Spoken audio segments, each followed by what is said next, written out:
বিগত 18 বছর এমন কোনো জাতীয় সাংবিধানিক প্রতিষ্ঠান নাই দলীয়করণ করে লুটপাট করে সমস্ত প্রতিষ্ঠানগুলোকে ধ্বংস করা হয়েছে।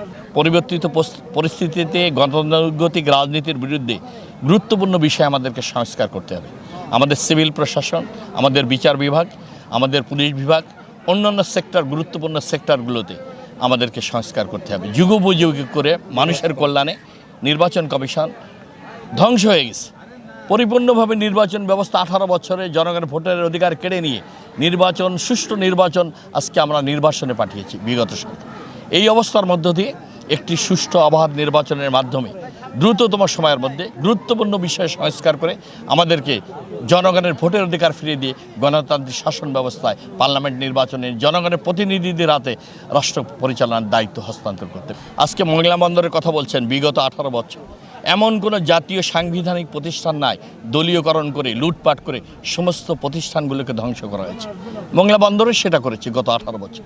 খালেক তালুকদার মেয়র ছিলেন খুলনার, উনি এখানে নিয়ে অবৈধভাবে এমপি ছিলেন, তার স্ত্রীও মন্ত্রী ছিলেন। শেখ হাসিনা এখানে এমপি ছিলেন বাগেরহাটে, তার ভাই হেলাল সাহেব এমপি ছিলেন, হেলাল সাহেবের ভাই তন্ময় এমপি ছিলেন। তারা লুটপাট, দুর্নীতি, অরাজকতা, সন্ত্রাসের অভয়ারণ্য রাজত্ব কায়েম করেছে বাগেরহাটে। মংলা বন্দরকে সেভাবে করেছে। এখন আমরা নির্বাচিত জনগণের সমর্থন নিয়ে জনগণের ভোটের মাধ্যমে বিএনপি সবসময় ক্ষমতায় এসেছে। আমরা দৃঢ়ভাবে প্রত্যাশা করি সুষ্ঠু নির্বাচন হলে দেশের জনগণ বিএনপিকে আবার রাষ্ট্রীয় ক্ষমতায় অধিষ্ঠিত করবে।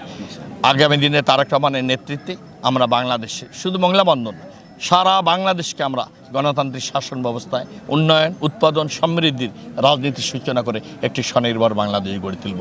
শোষণমুক্ত, বৈষম্যহীন, ন্যায় বিচার ভিত্তিক একটি সমাজ ব্যবস্থা আমরা গড়ে তুলব জনগণের মতামতের ভিত্তিতে।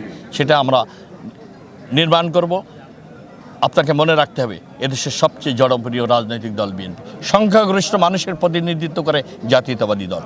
আর এদেশের দুইজনই রাষ্ট্রনায়ক, দেশনেত্রী বেগম খালেদা জিয়া এবং শহীদ রাষ্ট্রপতি জিয়া রহমান, দুজনই রক্তের উত্তরাধিকার হলেন তারেক রহমান। এদেশের কোটি জনতা তার অপেক্ষায় রয়েছে। তারেক রহমানের আগমন শানিত করবে এদেশের গণতন্ত্রের অভিযাত্রাকে। তার হাত ধরেই নতুন বাংলাদেশ বিনির্মিত হবে, গণতান্ত্রিক শাসন ব্যবস্থায় ফিরে এসে মানুষের অর্থনৈতিক মুক্তি আসবে এবং ক্ষুধা দারিদ্র্য মুক্ত একটি বাংলাদেশ গড়ব। এটি আমাদের প্রত্যাশা এবং স্বপ্ন।